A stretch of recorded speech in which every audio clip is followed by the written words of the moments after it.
com a ausência de um modelo claro de família e com uma pluralidade de referentes valorativos nas nossas sociedades.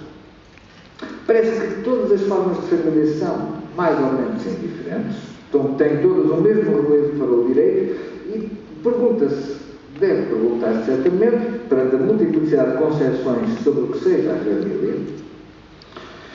se pode e se faz sentido o direito de destrinçar entre um paradigma de família e outro paradigma de família, privilegiar um paradigma de família sobre outro paradigma de família. Essa é a grande questão, porque nós temos aqui uma multiplicidade de entendimentos. Daí, digamos, o meu tema do relativismo e dos valores do direito. Nós vivemos hoje num tempo em que tudo parece que é relativo. Nós dizemos, cada qual pensa como quer. É o último critério da bondade ou da maldade, da conveniência ou da inconveniência das suas decisões. Tudo é relativo. É o chamado ambiente, digamos, relativista, molo. O pensamento débil, eu falo das expressões que têm um conteúdo técnico. Na Itália, há pensadores que identificam, digamos, a nossa época como uma época de pensamento débil. Nós não temos pensamentos fortes, não temos pensamentos proativos, claros, transparentes. E por isso é que o diálogo social também, entre concepções diversas, muitas vezes é frouxo, porque não se chega propriamente a apresentar concepções, digamos, consistentes. O relativismo é, digamos, uma característica habitual das sociedades contemporâneas em que se diz não é possível a verdade ou o acerto maior ou menor, afirmações mais ou menos verdadeiras. Cada qual pensa como quer, tudo é mais ou menos equivalente, tudo é relativo. O relativismo em si, aplicado também ao direito da família, que é no fundo isso que aqui nos interessa, é em contrassenso.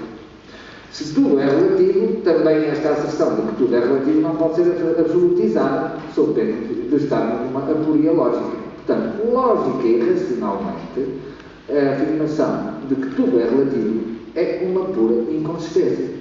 Absolutizar uma afirmação desta natureza. Mas a verdade também é que, para além desta aporia lógica, há uma impossibilidade prática e uma contradição com a nossa experiência. Nós estamos em acordo sobre milhares de coisas. Por exemplo, sobre o bem da criança, que foi aqui várias vezes referido. Por exemplo, sobre a vulnerabilidade do cônjuge mais fraco, que muitas vezes se esfrangalhado num divórcio. E nós não pensamos nos efeitos altamente nocivos que tem o divórcio nas nossas sociedades. Nós conhecemos casos em que o divórcio o compreendemos, o aceitamos e até, enfim, consideramos provavelmente que o direito é melhor não se meter nessa questão. Agora, ainda há algum tempo alguém comentava comigo que dos diversíssimos casos de divórcio que conhecia, só um, na opinião dessa pessoa, tinha deixado a pessoa melhor do que estava. Não é que estivesse bem, mas enfim, há muitas formas alternativas de resolver problemas. Infelizmente o direito não chega para resolver os problemas. Isto, portanto, para dizer que nós estamos de acordo em relação a muitas coisas. A vulnerabilidade do cônjuge mais fraco precisa de ser, numa situação de divórcio ainda para mais ad nutum, precisa ser protegido. Estamos de acordo na defesa do interesse da criança, estamos de acordo em relação àquilo que é a lealdade nos contratos, estamos de acordo que deve haver uma proibição da pedofilia, nós estamos de acordo em milhares de coisas. E não achamos que isso seja relativo, nem toleramos que alguém na nossa sociedade, que alguém, no fundo, pratique algo contrário a certas asserções. Portanto, o relativismo, na realidade, é muito mais pequeno do que pensamos. E há algumas questões também do direito da família que são apresentadas como supostamente fraturantes, ou seja, em que, de facto, há fraturas sociais, uns entendem de uma forma, outros entendem de outra. Se há, mas, em alguns aspectos, mas serão mais, é uma coisa.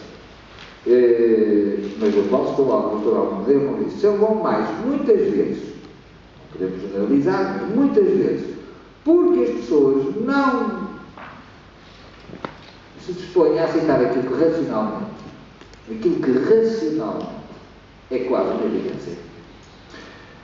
E são bem desfratores porque as pessoas não estão disponíveis para aceitar, portanto, essa circunstância. O problema não é de intelecto. Dar o exemplo do aborto é evidente.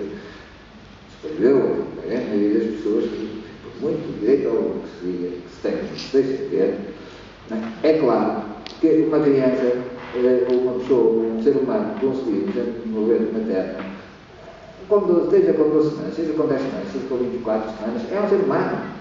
É eliminar um ser humano. Nós podemos dizer, e isto não é difícil de entender. Não é difícil de entender, é mais difícil de praticar. Isso sim. E por isso é que a fratura nas sociedades não tem tanto a ver com o juízo, digamos assim, naquilo que tradicionalmente se chama a capacidade intelectiva, os nossos clássicos, Aristóteles, mas com a vontade. Porque há o velho aforismo. Quem não pensa, quem não vive como pensa, acaba a pensar como vive. Nós temos processos de justificação permanentes para os nossos fracassos. E todos temos fracassos. Não é que tenhamos direito a eles, mas realmente fracassos morais, fracassos éticos, fracassos na vida, mas